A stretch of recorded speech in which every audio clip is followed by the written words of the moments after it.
So I just saw a Minecraft movie. What's next? Another Minecraft movie.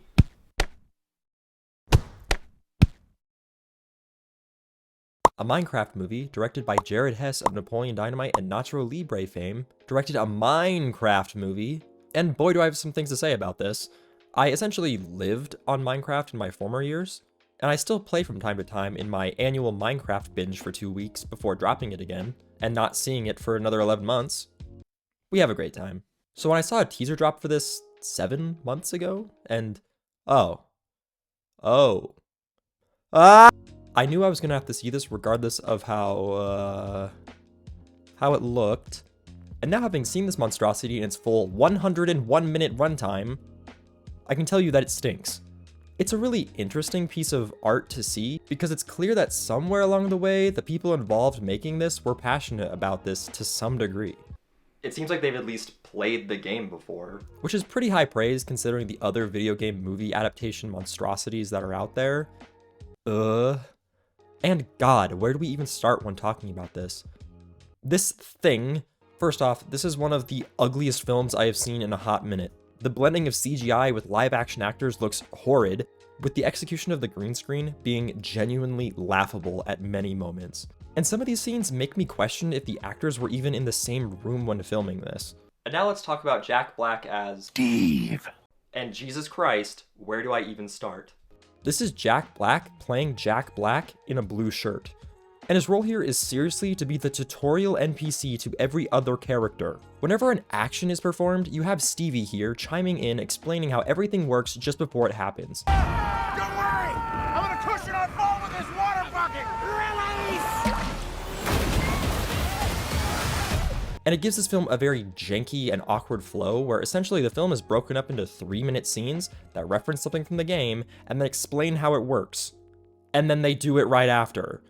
It genuinely makes me wonder how this would read to somebody who doesn't know this game inside and out. Like I do. Like seriously, if you've never played Minecraft before, this film is just a hodgepodge of random words and random items being used without an explanation for how we even got here. Like at one point, Steve, Henry, and Trashman here are running from some danger, and they come across a sheer cliff with water at the bottom. And while watching this, I thought, oh, they'll just jump because they can survive in the water. It's Minecraft logic after all. Only for Steve to pull out 2 sets of elytra and hand them out like they're nothing, and he says he thought he had a third. Mick me? So you're telling me this buffoon has already killed the Ender Dragon and found not 1, not 2, but 3 elytra? And he keeps them on him at all times? When he surely must have risked his life to hell and back to get them, not to mention he only went to the nether 1 time. So how did he get the blaze rods to make the blaze powder? And also, he only had 1 ender pearl and he said he almost died trying to fight an enderman. Guys, I think someone has cheats enabled. And if none of that made sense to you, why are you watching this video? So, like, yeah, it's mostly accurate, and my earlier praise saying that it seems like they at least understand Minecraft, I take that back. This shit doesn't make any sense. Anyway, what was the plot of this thing again? Oh yeah. Basically, there's this orb thingy that Steve found that opened a portal to the overworld, aka the Minecraft world, and he essentially has lived there ever since. One day, he opens a portal to the nether, only to find that the thing is crawling with piglins, and the leader of the piglins locks him up and takes the orb for herself, with plans to destroy the overworld. Steve manages to get it back and sends it back with his dog to the real world, where he gets left behind, in the nether.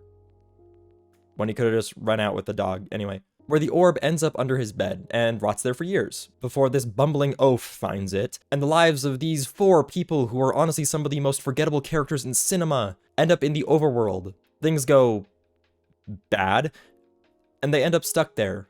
A fate worse than death. I want to live here. This film also might have some of the worst needle drops in the history of cinema. Do you know what song they used to introduce Steve to the group? Do you really want to know? Lil Boo Thang. And my God, I wanted to walk out of the theater just for that. They try really, really, really hard to make Steve cool, and I'm sorry, does this scream cool to you? this girl's weapon of choice is a hoe. A hoe. Okay. Let's talk about the characters. First off, we have Henry, a quiet, awkward kid who is really creative and smart and gets bullied for it. Natalie, Henry's sister, who, worries about Henry a lot. I don't know, that's pretty much all her character does. Garrett, aka the Garbage Man, who was Gamer of the Year in 19 whatever, who still thinks he's cool even though he's a washed up broke ass. And Dawn, a girl who was here for some reason and is really good with animals. They really did the female characters dirty here. And then there's Steve, of course, who again is just Jack Black. The only thing of note with these characters is the odd sexual tension between Steve and the Garbage Man, and that's pretty much it. The characters' arcs are delivered in pretty much the same way as the exposition in the film, where they will just talk out loud and say exactly how they feel, so there's no confusion. As time passes from me having seen this, the movie is literally slipping out of my brain, almost like it's begging me to forget that it happened. But to be honest, this is not the worst thing out there, and kids will probably eat this up and have a great time. And that brings me to this review on Letterboxd. Dude, it's a kids movie. They're going to love it. Well, yeah, my dog loves eating but I'd be an asshole if I fed it to him. And just keep that in mind if you drag your child to this. And I'm giving this a 3 out of 10. Also, someone tell me, what the f was the villager subplot with Jennifer Coolidge? Like, I think it was the best part of the movie? Yeah, I don't know, but this sucked. Oh, you're still here. If you liked this video, consider subscribing and giving this video a like. It would mean a lot to me. This is a new style of video for me, so let me know if you liked it. Alright, bye.